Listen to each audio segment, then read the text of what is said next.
नमस्कार, मैं हूं ज्ञानेंद्र विकल्प और आप देख रहे हैं जीएस गुरु विकल्प। हम लोग साइंस में पढ़ रहे थे डिजीज के बारे में, रोगों के बारे में, जिसमें हम लोगों ने पढ़ा था कि दो प्रकार के रोग होते हैं, एक जन्मजात रोग होते हैं और दूसरे उपार्जित। तो उपार्जित रोगों के बारे में हम लोगों ने सारा कुछ पढ़ लिया था। अब हमें पढ़ना है जो जन्मजात रोग है। जन्मजात रोगों में दो प्रकार के रोग होते हैं, एक है आनुवंशिक और दूसरा है गैर आनुवंशिक।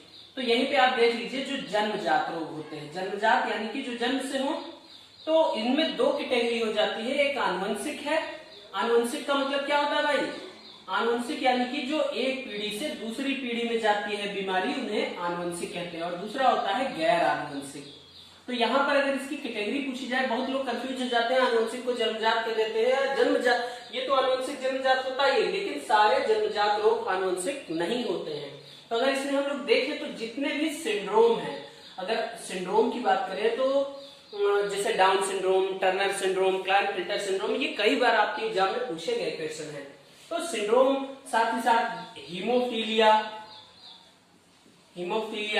वर्णांधता, इस तरह के ये सारे रोग क्या है, एल्बिनिज्म है, सिकल सेल एनीमिया है, वो सभी क्या होते हैं? आनुवंशिक होते हैं। और गैर आनुवंशिक में जैसे आपका है हृदय विकार। हृदय विकार का मतलब होता है जैसे हृदय के वाल्व जो होते हैं उनमें छिद्र हो जाते हैं या उसमें कोई प्रॉब्लम हो जाती है, तो उन्हें हृदय विकार के अंतर्गत रखा जाता है। ये गैर आनुवंशिक होते हैं, लेकिन ये जन्मजात रोग होते हैं। और आपका जैसे विकलांगता है, तो इस तरह की ये जो रोग होते हैं ये क्या होते हैं? गैर आनुवंशिक होते हैं। तो इस तरह से हम लोग देख लेते हैं जन्मजात रोग जो होते हैं आनुवंशिक और गैर आनुवंशिक, ये दो कैटेगरी में बढ़ जाते हैं। अब हम लोग आनुवंशिक रोगों के बारे में चर्चा करते हैं। आनुवंशिक रोगों में सबसे पहले हम लोग देख लेते हैं सिंड्रोम। अब देखिए, ये बार बार बताने की चीज नहीं है आनुवंशिक क्या होता है, जो एक पीढ़ी से दूसरी पीढ़ी में जाता है। सिंड्रोम की बात करें हम लोग, तो सिंड्रोम क्या होता है? जब किसी रोग में कई लक्षण एक साथ दिखते हैं, जैसे शरीर पे दाने निकल आना, बुखार आना, सर दर्द, जुकाम, एक साथ अगर कई रोग दिखने लगते हैं, कई रोगों के लक्षण दिखने लगते हैं, तो उन्हें हम लोग सिंड्रोम कह देते हैं। अब इन सिंड्रोम में जो आनुवंशिक होते हैं, आनुवंशिक में देखिए जैसे आपका अगर हम लोग पहला ले, तो इससे पहले सिंड्रोम शुरू करने से पहले हम बता देते हैं मनुष्य में देखिए जो ह्यूमन होता है, ह्यूमन में कुल 23 जोड़ी गुणसूत्र होते हैं। 23 जोड़ी यानी कि 46 गुणसूत्र होते हैं। क्योंकि सिंड्रोम की बात कर रहे हैं हम लोग, तो सिंड्रोम में क्या होता है, यानी गुणसूत्रों में गड़बड़ियों के कारण ये सिंड्रोम होते हैं। तो इसीलिए हम लोग देख लेते हैं ह्यूमन में 23 जोड़ी गुणसूत्र, 46 गुणसूत्र होते हैं, जिसमें से 22 जोड़ी जो होते हैं वो ऑटोसोम्स होते हैं, ऑटोसोम्स। और जो एक जोड़ी होता है वो होता है आपका सेक्स क्रोमोसोम या एलोसोम कहते हैं इसको, सेक्स क्रोमोसोम इस तरह से कहा जाता है। ठीक है। अब देखिए 22 जोड़ी ये जो होते हैं गुणसूत्र, 22 जोड़ी यानी 44 गुणसूत्र जो होते हैं, ये शरीर की दैहिक संरचना को नियंत्रित करते हैं। दैहिक संरचना जैसे रंग, रूप, आकार और बौद्धिक विकास, ये सभी जो भी शारीरिक लक्षण होते हैं उन सभी को कंट्रोल करने वाले कौन होते हैं? ये 22 जोड़ी।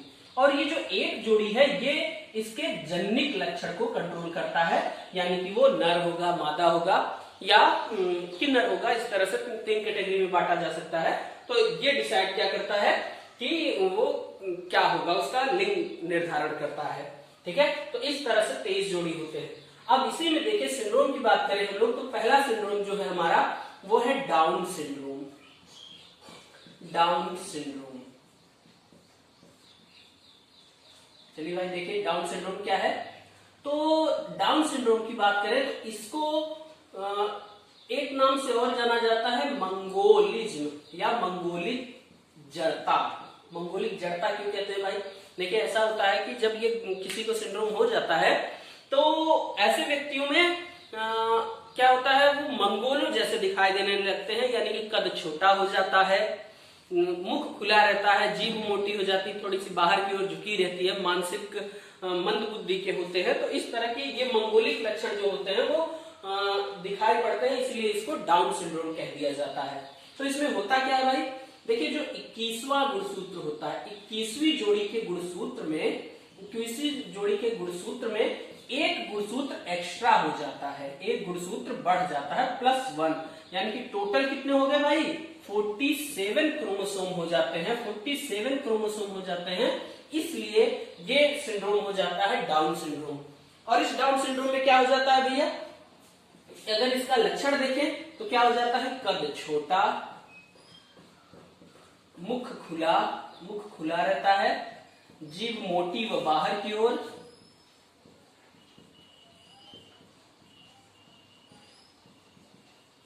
और मानसिक असंतुलन होता है, इसलिए इनको मंगोलिक जड़ता भी कहते हैं। तो ये है हमारा क्या है, डाउन सिंड्रोम। इतनी बातें सबको समझ में आ गई। और इसमें ये भी होता है, एक चीज खास बात ये है कि ऐसे जो बच्चे होते हैं वो लगभग 16 से 20 साल की उम्र में मृत्यु हो जाती है। ऐसा देखा जाता है 16 से 20 साल की उम्र में मृत्यु हो जाती है, यानी कि ये डेथ कर जाते हैं। इसलिए ये हमारे समाज में ज्यादा रह नहीं पाते हैं, देखने को जल्दी नहीं मिलते हैं, क्योंकि 16 से 20 साल की उम्र में ही इनकी मृत्यु हो जाती है। चलिए अब हम लोग आगे चलते हैं। चलिए अब हम लोग आगे देखते हैं। अगला हमारा सिंड्रोम है, जो दूसरा सिंड्रोम है वो है पटाऊ सिंड्रोम। Patau syndrome. अब देखिए भाई इस सिंड्रोम में क्या होता है, ये जो सिंड्रोम होता है ये भी क्या होता है, हमारे ऑटोसोम्स में परिवर्तन के कारण होता है। जो 13वीं जोड़ी होती है, 13वीं जोड़ी के गुणसूत्र में +1 गुणसूत्र हो जाता है। तो इनकी भी संख्या टोटल कितनी हो गई, 47 क्रोमोसोम हो जाते हैं, 47 गुणसूत्र हो जाते हैं। तो ये कौन सा सिंड्रोम हो जाता है भाई, पटाऊ सिंड्रोम हो जाता है। अब पटाऊ सिंड्रोम के बच्चे क्या होते हैं, ये मंद बुद्धि के हो जाते हैं। ठीक है, तो बस आपको ये याद रखना है कि 13वीं जोड़ी में एक गुणसूत्र जुड़ जाता है। और डाउन सिंड्रोम में क्या होता है, 21वीं जोड़ी में के गुणसूत्र में एक बढ़ जाता है। इसी तरह एक और होता है आपका क्राइडू कैट सिंड्रोम। क्राइडू कैट सिंड्रोम में देख लीजिए क्या होता है भाई, तो क्राइडू कैट यानी कि बिल्ली के रोने की जैसी आवाज आती है। और ये क्या होता है, 5वीं जोड़ी के गुणसूत्र में, 5वीं जोड़ी के गुणसूत्र में गड़बड़ी हो जाती है, 5वीं जोड़ी में गड़बड़ी हो जाती है। एक आर्म जो होती है उसकी छोटी हो जाती है 5वीं गुणसूत्र की, तो इसलिए इसे क्या कहते हैं, क्राइडू कैट सिंड्रोम, जिसमें व्यक्ति की आवाज कैसी होती है, बिल्ली के जैसे बिल्ली रोती है या मिमियाने वाली आवाज आती है। चलिए अब हम लोग आगे देखते हैं। तो अगला है हमारा वो है टर्नर सिंड्रोम। टर्नर सिंड्रोम देखिए, अभी तक जो हम लोगों ने देखा डाउन सिंड्रोम, पटाऊ सिंड्रोम और क्राइडू कैट सिंड्रोम, इसमें खासियत ये होती है कि ये ऑटोसोम्स में गड़बड़ियों के कारण होते हैं, ऑटोसोम्स में गड़बड़ी। अब देखिए टर्नर सिंड्रोम जो है हमारा, टर्नर सिंड्रोम क्या होता है, जो आपको बता दें यहाँ पर, जो ह्यूमन का सेक्स क्रोमोसोम होता है ये 2 टाइप के होते हैं, एक XX और दूसरा होता है XY। तो अगर XX है तो ये महिला होती है, और XY है तो ये क्या होता है, नर होता है, पुरुष होता है। तो दोनों अगर सेम होते हैं तो वो महिला है, और अलग अलग XY अगर है तो वो नर है। तो इन्हीं सेक्स क्रोमोसोम्स में गड़बड़ियों के कारण ये सिंड्रोम होता है। तो इसमें क्या होता है, जो सेक्स क्रोमोसोम होता है यानी कि 46वीं जोड़ी में वो जो सेक्स क्रोमोसोम है वो X0 हो जाता है, यानी कि एक गुणसूत्र कम होता है, एक सेक्स क्रोमोसोम कम होता है, सेक्स क्रोमोसोम कम होता है, जिसकी वजह से ये क्या हो जाता है, 45 गुणसूत्र ही रहता है, 45 गुणसूत्र ही रहता है, जिसकी वजह से अब देखिए एक X है, केवल एक X है, तो इसलिए ये कैसा दिखेगा, महिलाओं जैसा दिखता है। इसमें Y क्रोमोसोम नहीं है, इसलिए महिलाओं जैसा दिखता है।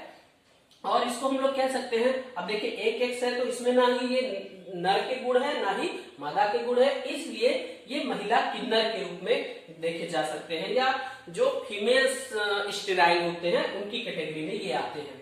अब इसमें क्या होता है, खासियत क्या होगी इनके, इनमें जो जननांग होंगे वो कम विकसित होंगे, है ना। तो ये क्या है, हमारा टर्नर सिंड्रोम है, जिसमें क्या होता है, सेक्स क्रोमोसोम में एक गायब हो जाता है। अब अगली बात करें हम लोग पांचवा है हमारा जो है क्लाइनेफिल्टर सिंड्रोम। क्लाइनेफिल्टर सिंड्रोम। अब क्लाइनेफिल्टर सिंड्रोम में क्या होता है, ये भी सेक्स क्रोमोसोम में गड़बड़ी के कारण ही होता है। अब इसमें क्या होता है, एक एक्स क्रोमोसोम एक्स्ट्रा हो जाता है, क्रोमोसोम एक्स्ट्रा होता है, यानी कि इसमें क्या हो जाएंगे, टोटल 47 क्रोमोसोम हो जाएंगे। इसमें क्या होता है, एक्स, एक्स और वाई। अब यहां पर देखिए एक्स वाई है जिसकी वजह से ये नर का गुण प्रदर्शित करेगा और डबल एक्स होने के कारण मादा। तो इसलिए ये दिखते तो पुरुष जैसे हैं, है ना, पुरुष जैसे दिखते हैं, लेकिन ये भी क्या होते हैं, स्त्रीलिंग होते हैं, यानी नपुंसक होते हैं। ये दोनों ही जो कैटेगरी है टर्नर और क्लाइनेफिल्टर सिंड्रोम की, ये क्या होते हैं, नपुंसक वाली श्रेणी में आते हैं। ये बच्चे पैदा करने में असमर्थ होते हैं। ये जो टर्नर सिंड्रोम वाले होते हैं ये महिलाओं जैसे दिखते हैं और क्लाइनेफिल्टर वाले पुरुषों जैसे दिखते हैं। तो ये है हमारा सारा सिंड्रोम जो हमारे एग्जाम में पूछा गया है कि किस क्रोमोसोम में गड़बड़ी के कारण होता है, ये कौन सा क्रोमोसोम पाया जाता है, किस तरह से, तो ये आप बता सकते हैं। चलिए आगे चलते हैं। अब हम लोग बात करते हैं हीमोफीलिया की। तो हीमोफीलिया क्या होता है भाई, देखिए हीमोफीलिया में क्या होता है कि जब हमें चोट लगती है तो ब्लड बहने लगता है, रक्त बहने लगता है। उस रक्त बहने के साथ साथ क्या होता है, थोड़ी देर में वहां पर थक्का जम जाता है, ब्लड क्लॉट हो जाता है। तो इस रोग में क्या होता है, ब्लड क्लॉटिंग फैक्टर गायब हो जाते हैं। कुछ ब्लड क्लॉटिंग फैक्टर हैं हमारे शरीर में, कुल 13 ब्लड क्लॉटिंग फैक्टर होते हैं, ब्लड क्लॉटिंग फैक्टर होते हैं, जिनमें से कुछ फैक्टर गायब हो जाते हैं, जिससे जो रक्त का थक्का बनता है वो रक्त का थक्का बनने में देरी होती है। ठीक है, रक्त का थक्का देरी से बनता है, जिसकी वजह से ये रोग कहा जाता है हीमोफीलिया, जिससे एक्सेसिव ब्लड के कारण मृत्यु हो सकती है। तो इस रोग में क्या होता है, ब्लड क्लॉटिंग फैक्टर या जो होता है रुधिर का थक्का देरी से जमता है, रुधिर का थक्का देरी से जमता है। अब देखिए भाई, देरी से जमता है या बहुत नहीं जमता, ठीक है, तो ऐसा कहा जाता है कि 8 मिनट के भीतर क्या होता है, ब्लड क्लॉट हो जाना चाहिए। ठीक है, कभी भी ब्लड अगर बह रहा है तो 8 मिनट के भीतर, हालांकि 1-2 मिनट में ही जम जाता है, लेकिन अगर ज्यादा चोट है तो 8 मिनट के भीतर कम से कम ब्लड क्लॉट हो जाना चाहिए, रक्त का बहना बंद हो जाना चाहिए। अगर 8 मिनट से ज्यादा देर तक बहता है खून तो उसे क्या कहते हैं हम लोग, हीमोफीलिया रोग कहते हैं। ये सबसे पहले महारानी विक्टोरिया के वंश में दिखा हुआ था, इंग्लैंड में, है ना, तो उनके वंश में ये था, तभी से खोज हुई हीमोफीलिया की।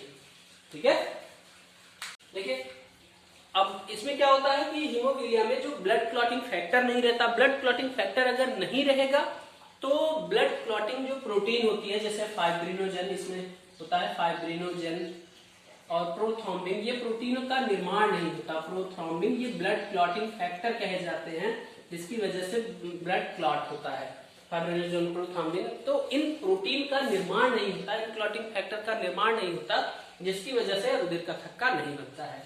चलिए अगर हम लोग आगे बात करें वर्णांधता की, वर्णांधता यानी कि colour blindness, colour blindness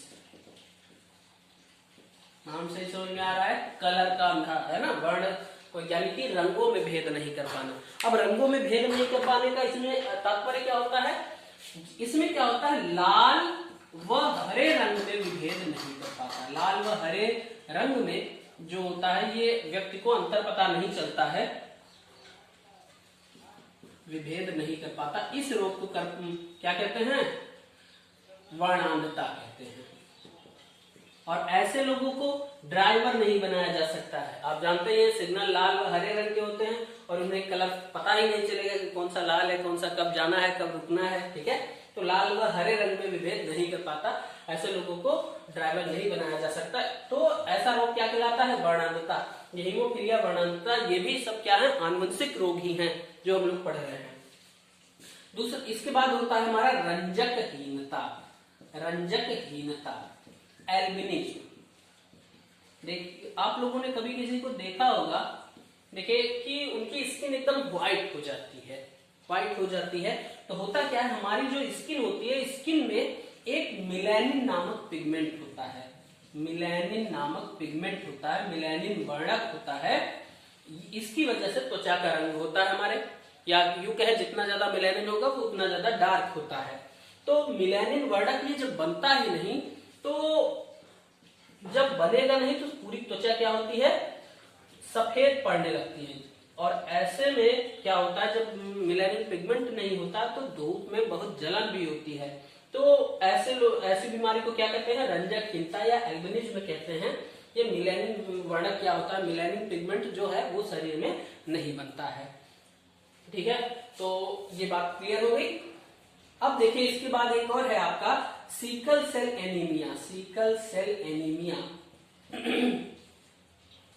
anaemia, इसमें क्या होता है भाई, देख लीजिए। सिकल सेल एनीमिया मतलब होता है सिकल, हसियाकार रुधिराणु। सिकल सेल एनीमिया यानी कि हसियाकार रुधिराणु। इसमें क्या होता है, इसमें जो होता है हमारी आरबीसी, आरबीसी जानते हैं आप, इस तरह से गोल या सिक्के जैसे, चपटे सिक्के जैसी संरचना होती है। सामने से देखें तो इस तरह से ऐसे चपटा हुआ सिक्का इस तरह से होता है, ये ऐसी संरचना होती है, ये गोल सी संरचना होती है। तो ये क्या होता है, इस तरह का हंसिया के आकार का हो जाता है, यानी कि कट जाता है। और इसमें क्या होता है, ऑक्सीजन O2 की कमी की वजह से ये होता है, ऑक्सीजन की कमी की वजह से ये क्या हो जाता है, सिकल सेल एनीमिया रोग हो जाता है। इसमें क्या होता है, हंसियाकार हो जाता है, हंसियाकार रुधिराणु हो जाता है, हंसियाकार रुधिराणु। आरबीसी जो है वो क्या कैसी हो जाती है, हंसिया के आकार का। तो ऐसे लोगों को मलेरिया नहीं होता, यानी कि मलेरिया रोग जो होता है, आप देखे हैं, पढ़े हैं, किसके कारण होता है, आप कमेंट में बता दीजिएगा। मलेरिया रोग नहीं होता, या मलेरिया रोग का रेजिस्टेंट होता है। ठीक है, ऐसे लोगों को मलेरिया रोग नहीं होता। क्यों नहीं होता भाई, देखिए जब हंसियाकार आरबीसी रहती है तो ब्लड में जब प्लाज्मोडियम जाता है तो ये हंसियाकार के कारण वो प्लाज्मोडियम क्या होता है, मर जाता है या कट जाता है, मर जाता है। इसकी वजह से वो अपना फैलाव नहीं कर पाता, इसलिए ऐसे लोगों को मलेरिया रोग नहीं होता। तो ये इतनी बीमारियां हो गई हमारी, सभी आनुवंशिक बीमारियां हो गई। ठीक है, अब हम लोग आगे चलते हैं। कुछ ऐसी बीमारियां हैं जो प्रदूषण से फैलने वाली हैं। 3-4 बीमारियां ही हैं जो इम्पोर्टेंट बीमारी है, उनको हम लोग देख लेते हैं। वो क्या उपार्जित रोगों में आएंगे जो प्रदूषण से हमारे जीवन पर्यंत में हो जाती है, उन रोगों के बारे में हम लोग देख लेते हैं। चलिए अब हम लोग देख लेते हैं कुछ प्रदूषण से होने वाले इंपॉर्टेंट रोग जो हैं उनके बारे में देख लेते हैं। तो एक रोग है हमारा इटाई। कौन सा रोग है, इटाई। तो इसमें क्या होता है, इटाई रोग में जब भी कहीं कैडमियम का प्रदूषण हो जाता है, कैडमियम जल में और भोजन में अगर मिलने लगता है कैडमियम, तो कैडमियम की अधिकता जब हो जाती है तो एक रोग हो जाता है इटाई। ठीक है, तो इस रोग में इटाई में क्या होता है भाई, तो इटाई जब हो जाती है तो अस्थियां कमजोर हो जाती है, यानी कि अस्थियां ये कमजोर हो जाती है, फ्रेगाइल हो जाती है, टूटने योग्य हो जाती है, अस्थियां कमजोर हो जाती है। ठीक है, इस तरह से। दूसरा है हमारा ब्लू बेबी सिंड्रोम।